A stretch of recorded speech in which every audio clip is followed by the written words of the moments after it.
Today we go over Star Wars Episode 9, the final film of the Skywalker saga. This is Mike Zero here. If you guys are new to the channel, do make sure to subscribe to see future Star Wars content.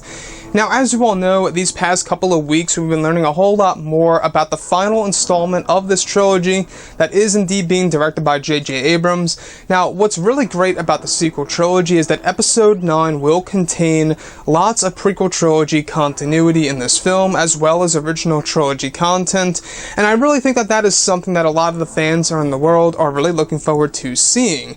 Now, what I have to say about that is I think it's a good choice. I think it's a great choice to essentially put that into Episode 9 only if it serves the overall plot and/or story that actually is very much meaningful and has great purpose. As long as they do that, I am a-okay with the prequel stuff being embedded in there, as well as the original stuff. So, looking at everything that has been happening these past couple of days, we've been learning a whole lot more about this movie when it comes to Carrie Fisher's involvement in the film by use of unused footage from the past two films, and some of the concept art descriptions for some of the major characters in this movie, one of which has all to do with Kylo Ren and his potential new appearance. Like in The Last Jedi, there were different concepts of Kylo Ren being completely bald without his hair. Thankfully, that was ultimately scrapped and did not come into fruition for Episode 8. Thankfully, that did not happen. But looking at Star Wars Episode 9, one of which has all to do with Kylo Ren having shorter hair, above the ears slightly with no scar on his face. His cape has raised collars, similar to Luke Skywalker's from Dark Empire. The outfit is black and mimics David's from the movie The Lost Boys. His gloves have what appears to be plated armor. A floating ball droid is in the background of Kylo. Now, parts of the outfit have white stripes running down the shoulders. Now, I wanted to go over some of the pointers here. Now, that actual droid was an original concept, I believe it was for The Last Jedi or The Force Awakens, where Kylo had a personal droid that would always follow him around. And they ultimately scrapped that too. And it seems like each movie in the sequel trilogy borrows concepts from the previous movie before. At least that seems to be the pattern, right? Yoda was to be in The Force Awakens, he ended up being in The Last Jedi, right? Now, in The Force Awakens, you know, there are some concepts in there that actually came into fruition for The Last Jedi. We could see the same exact pattern here happening with Episode 9. Now, as far as Kylo Ren having shorter hair, if that actually does happen, how would you guys feel about that? I feel like that the long hair for Kylo is his signature thing. I think that that's how most people identify him, the long hair and the crossguard lightsaber. Those two things are very much Kylo, just as it is for Darth Caedus, minus the crossguard, of course, for that character.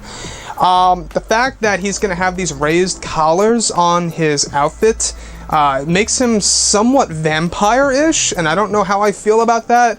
You know, as the, best way to explain it was that it mimics David's from The Lost Boys. I haven't seen that movie in like 15 years.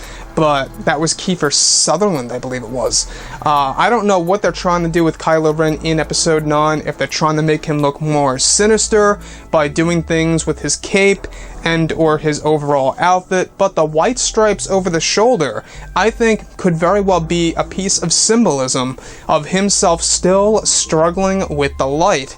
Now, we saw the same exact thing in Return of the Jedi, where Luke is all decked out in black. However, toward the very end of the film, you have that little white flap, that little gray flap, or whatever color it was, kind of telling you that he essentially was battling between the dark and the light toward the end of the movie, and George Lucas, I believe himself, even stated that.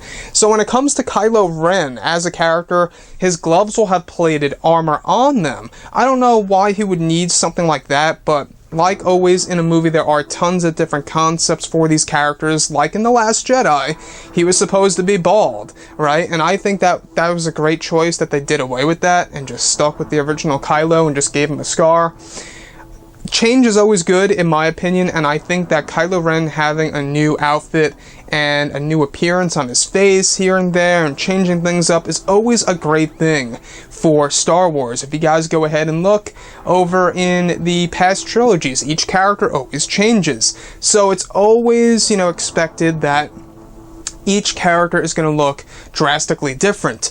However, when it comes to the villains, it's really not as much, right? It's not as significant. You look at Darth Vader, he doesn't really change in, Revenge of the Sith leading into Star Wars Return of the Jedi and Rogue One. Generally, he has the same appearance. Same goes for Emperor Palpatine. Now, I think that they're going to do the same thing with Kylo Ren. He's going to generally look the same, but he's going to have some appearance changes here and there that'll really make it pop out, and will honestly be a great way for Disney to sell toys, as I personally would imagine. I guess that's their motive in a way too. But anyways, guys, let me know what you think about Kylo Ren in Episode 9. What are you looking forward to seeing in that movie involving this character? And if you guys did enjoy the content for today, do make sure to drop a thumbs up on this video to support the channel. I thank you all so very much for the kind support, and I'll catch you guys next time.